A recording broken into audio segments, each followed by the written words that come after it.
भारत अब अमेरिका को training fighter jet देने की तैयारी कर रहा है। नमस्कार, मैं हूं नीरज राजपूत और आज एबीपी अनकट में बात करेंगे दुनिया में सबसे ज्यादा हथियारों का आयात करने वाला देश भारत अब दुनिया में सबसे ज्यादा हथियारों के निर्यात करने वाले देश अमेरिका को ट्रेनिंग फाइटर जेट देने की तैयारी कर रहा है। आज हम आपको ये बताने जा रहे हैं कि आखिरकार किस तरह से भारत अपने ट्रेनिंग फाइटर जेट को अमेरिका को निर्यात करना चाहता है। दरअसल हाल ही में अमेरिकी नौसेना ने एक ग्लोबल आरएफआई यानी कि रिक्वेस्ट फॉर इंफॉर्मेशन जारी की थी, जो किसी भी हथियारों की खरीद फरोख्त के लिए, सौदे के लिए जो एक लंबा टेंडर प्रक्रिया होती है उसका पहला चरण होता है, उसके लिए आरएफआई जारी की थी। और इस अमेरिकी नौसेना ने जो ये आरएफआई जारी की थी, ये अमेरिकी नौसेना दरअसल जो एयरक्राफ्ट कैरियर होते हैं, विमान वाहक युद्धपोत होते हैं, उन पर ट्रेनिंग के लिए एक फाइटर जेट खरीदना चाहती है। उसी के लिए उसने ये ग्लोबल आरएफआई जारी की थी। उसने दुनिया भर की जितनी एविएशन कंपनियां हैं उन सबके लिए ये जारी की थी कि वो अपनी इंफॉर्मेशन साझा कर सकती हैं कि कौन कौन सी कंपनियां इस टेंडर प्रक्रिया में हिस्सा ले सकती हैं, जो पहला चरण होगा आरएफआई का। उसके लिए जो जानकारी के मुताबिक जो भारत की जो गवर्नमेंट एंटिटी है यानी कि सरकारी उपक्रम है हिंदुस्तान एरोनॉटिक्स लिमिटेड, उसने इसके लिए रिस्पॉन्ड किया है, यानी कि उसने भी इस आरएफआई के लिए रिस्पॉन्ड किया है, जानकारी भेजी है। एचएएल ने इस टेंडर प्रक्रिया में हिस्सा इसलिए लिया है क्योंकि एचएएल ने हाल ही में भारतीय नौसेना के लिए जो एयरक्राफ्ट कैरियर होते हैं उन पर लैंडिंग यानी कि ऑपरेशंस, लैंडिंग और टेक ऑफ करने वाला एक खास विमान तैयार किया है, जो फाइटर जेट है, जिसको एलसीए नेवी यानी कि लाइट कॉम्बैट एयरक्राफ्ट नेवी का नाम दिया गया। एलसीए नेवी तैयार किया है, जो कि भारतीय नौसेना का जो एयरक्राफ्ट कैरियर है आईएनएस विक्रमादित्य, उस पर हाल ही में इस एलसीए नेवी ने अपने जो ट्रायल्स हैं वो सक्सेसफुली किए थे, यानी कि पूरी तरह से सफल परीक्षण हुए थे। इसीलिए जो भारतीय नौसेना के लिए एचएएल जो इस तरह का एलसीए नेवी फाइटर जेट तैयार कर रही है, इसलिए क्योंकि एचएएल को अब इस तरह की तकनीक में महारत हासिल हो चुकी है कि वो एयरक्राफ्ट ऑपरेशंस के लिए जेट बना सकती है। इसीलिए एचएएल ने इस अमेरिकी नौसेना के जो ग्लोबल आरएफआई जारी की गई है उसको रेस्पॉन्ड किया, यानी कि उस टेंडर प्रक्रिया में हिस्सा लिया है, कि जानकारी उसने साझा की है कि अगर अमेरिकी नौसेना को लगता है कि ये जो भारत का जो फाइटर जेट है यानी ट्रेनिंग फाइटर जेट जो है ये उनकी जो मानकों पर खरा उतरता है, तो वो आगे उसको इस टेंडर प्रक्रिया में हिस्सा लेने के लिए इजाजत दे सकते हैं। लेकिन ये पहला चरण है। लेकिन इससे ये बात साफ हो गई है कि भारत अब जो हथियारों के निर्यात करने के लिए भी तैयार है और हथियारों के निर्यात करने में फाइटर जेट भी निर्यात कर रहा है। आपको यहाँ पर ये भी बता दें कि दुनिया की चुनिंदा देश ही हैं जिनके पास इस तरह के फाइटर जेट बनाने की महारत हासिल है, जो कि एयरक्राफ्ट कैरियर पर ऑपरेशंस कर सकते हैं, चाहे वो टेक ऑफ हो, लैंडिंग हो या कोई और ऑपरेशंस कर सकते हैं, जो कि बहुत मुश्किल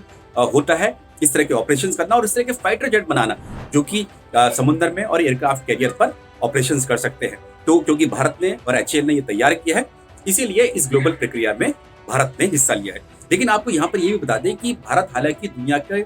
सबसे ज्यादा हथियारों के आयात करने वाले देशों में शामिल है। सिर्फ भारत से ऊपर एक ही देश है, वो है सऊदी अरब, जो कि सबसे ज्यादा हथियारों का आयात करता है। दूसरे नंबर पे भारत आता है।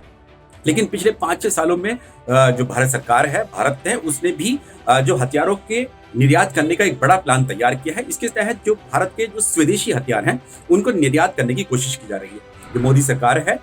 उसने वर्ष 2025 तक करीब 35,000 करोड़ रुपए के हथियारों के निर्यात करने का लक्ष्य रखा है। और जो हथियार जो निर्यात किए जा सकते हैं, जो भारत में ही बनते हैं, उनमें एक एलसीए यानी कि लाइट कॉम्बैट एयरक्राफ्ट तो है ही, जिसको निर्यात किया जा सकता है। जो भारतीय वायुसेना इस्तेमाल करती है तेजस विमान, एलसीए तेजस, उसका एडवांस वर्जन दरअसल भारत जो है वो निर्यात करना चाहता है। आपको यहाँ पर ये भी बता दें कि जो अमेरिकी नौसेना के लिए जो ग्लोबल आरएफआई के लिए रिस्पॉन्ड किया है एचएएल ने, उसमें भी जो एलसीए मार्क 1 की जो तकनीक होगी वो शामिल होगी। अभी जो भारतीय वायुसेना इस्तेमाल करती है वो एलसीए तेजस करती है, जो तो मार्क 1 जो है एडवांस वर्जन है तेजस का, उसको उसकी जानकारी साझा की है अमेरिकी नौसेना के साथ। इसके अलावा और क्या क्या भारत जो है निर्यात कर सकता है, सुपरसोनिक क्रूज मिसाइल ब्रह्मोस जो है भारत का सबसे जो पोटेंट वेपन जिसको माना जाता है, प्राइम वेपन भारत इसको अपना मानता है, उसको भी भारत जो है निर्यात करने की तैयारी कर रहा है। कुछ देश ऐसे हैं जिनको निर्यात किया जा सकता है, जिसमें गल्फ कंट्रीज के नाम आ रहे हैं, जो कि चाहते हैं कि वो इस सुपरसोनिक क्रूज मिसाइल को चाहते हैं। इसके अलावा वियतनाम और फिलीपींस जो साउथ ईस्ट एशियन कंट्रीज हैं, उन्होंने भी दिलचस्पी दिखाई है इस सुपरसोनिक क्रूज मिसाइल ब्रह्मोस को खरीदने की। भारत ने जो ब्रह्मोस मिसाइल है ये रूस की मदद से तैयार की है, इंडिया में ही की है, भारत में की है। इसके अलावा जो Swati weapon locating radar system है उसको भी भारत निर्यात करना चाहता है, और हाल ही में आर्मेनिया के साथ करार किया था भारत ने, जिसमें 4 Swati weapon locating radar system जो है वो भारत आर्मेनिया को दे रहा है। तो इस तरह से जो भारत जो है, जो कि अब तक सबसे बड़ा हथियारों का आयातक देश माना जाता था, अब वो एक्सपोर्ट करना चाहता है और इस एक्सपोर्ट के जरिए भारत की ताकत तो बढ़ेगी, साथ ही जो भारत की अर्थव्यवस्था है उसको भी मजबूती प्रदान की जाएगी, क्योंकि ग्लोबल आर्म्स रेस में जो बहुत बड़ा मार्केट होता है जहां पर आप अपने हथियार बेच सकते हैं, और तो भारत उस प्रक्रिया में, उस ग्लोबल आर्म्स रेस में शामिल होना चाहता है। और जो एचएएल ने और भारत ने जो अमेरिकी नौसेना की जो ग्लोबल आरएफआई है ट्रेनिंग फाइटर जेट के लिए, जो उनका खास प्रोग्राम है under graduate jet training system, उसके लिए जो रिस्पॉन्ड किया है उसमें भी भारत इसलिए हिस्सेदारी ज्यादा चाहता है कि जरूरी नहीं कि अमेरिका को दिया ही जाए या अमेरिका भारत का इस ट्रेनिंग फाइटर जेट को ले ले, खरीद ले, यानी कि आयात करे। लेकिन इससे होगा क्या कि भारत जो ग्लोबल आर्म्स रेस का जो कंपटीशन है, बहुत ज्यादा जो मार्केट में कंपटीशन है, उसकी रेस में शामिल हो जाएगा और निकट भविष्य में अपने हथियारों को, चाहे वो तेजस हो, एलसीए तेजस हो, या फिर ब्रह्मोस हो, या फिर स्वाति रडार सिस्टम हो, उनको निर्यात कर सकता है।